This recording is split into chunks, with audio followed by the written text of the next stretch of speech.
हरिओम सज्जनों, आज हम अष्टावक्र गीता के प्रथम अध्याय का 12वें श्लोक का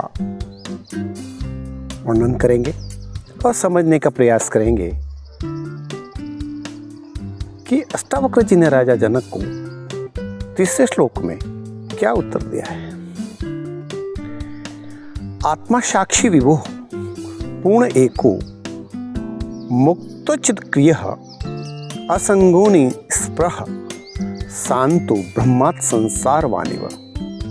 अर्थात आत्मा साक्षी, विराट, पूर्ण, एक, मुक्त, चेतना, क्रियाहीन, असंग, निष्प्रिय और शांत है, किंतु भ्रमवश ये सांसारिक प्रतीत होती है। अष्टावक्र जी राजा जनक को कहते हैं कि हे राजन, जिस आत्मबोध का हम अनुभव करना चाहते हैं उसके लक्षण क्या है, वह आत्मा कैसी है, उसको समझाने के लिए अष्टावक्र जी कहते हैं कि वह जो आत्मा है वह इस विश्व की साक्षी है,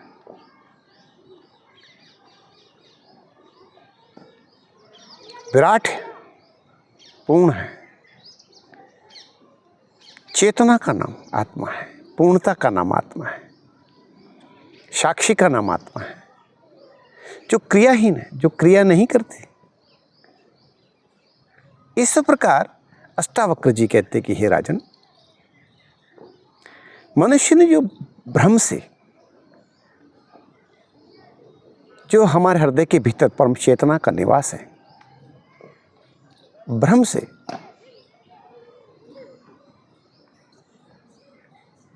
उसे समझ नहीं पाया है। हे राजन, मनुष्य इस देह से ऊपर कुछ सोच रहा नहीं है और उसे लगता है कि जो कुछ करता है वही शरीर ही करता है, परंतु ये बहुत बड़ा भ्रम है। ये देह अपने आप में कुछ नहीं करता, देह को क्रिया करवाने वाला कोई दूसरा है। उदाहरण के तौर पे मनुष्य जब मृत हो जाता है तो उसकी आँख होती है, नाक होता है, कान होता है, मुंह होता है, हाथ होते हैं, पैर होते हैं। सब कुछ होने के बावजूद भी वह आँखों से देख नहीं सकता, कानों से सुन नहीं सकता, जिह्वा से बोल नहीं सकता, हाथ नहीं चलते, पैर नहीं चलते। क्यों? क्योंकि उसके भीतर जो देखने वाला था, जो सुनने वाला था, जो बोलने वाला था, जो चलने वाला था, वो चला गया। उसने इस देह का त्याग कर दिया है। इसी प्रकार जब हम देखते हैं तो मनुष्य को अज्ञानवश से भ्रम करता है कि मैं देखता हूँ, मैं सुनता हूँ, मैं खाता हूँ, मैं चलता हूँ, ये काम मैंने किया। इस प्रकार का देहाभिमान, मिथ्या देहाभिमान ही मनुष्य के आत्मबोध में बड़ी बाधा है। जबकि वह परम चेतना हमारे हृदय के भीतर निरंतर श्वासोश्वास में अमृत की तरह प्रवाहित हो रही है, लेकिन मनुष्य इन श्वासों की तरफ कभी देखता ही नहीं है, उसका ध्यान ही नहीं जाता।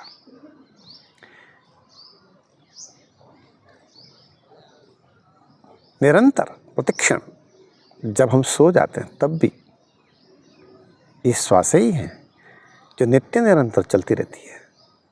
इसका नियंत्रण कौन करता है? क्या ये मनुष्य के हाथ में? नहीं, परंतु जो चेतना है वह अपने आप में मुक्त है, उस पर किसी का नियंत्रण नहीं है, वह क्रियाहीन है। इसलिए हे राजन, जो अपने हृदय के भीतर परम सत्ता स्वरूप, जो परम सत्य छुपा हुआ है, जो चेतना है, उसे जानो, उसे पहचानो। इस संसार के, इस शरीर के साक्षी स्वरूप होकर के अपना जीवन जियो। जब तक देह और चेतना को अलग अनुभव नहीं करोगे तब तक आत्मबोध होना असंभव है। इसलिए हे राजन, उस परम पूर्ण और एक सर्वव्यापी और जो शांत है उसका बोध करो। आज इतना ही। हरि ओम।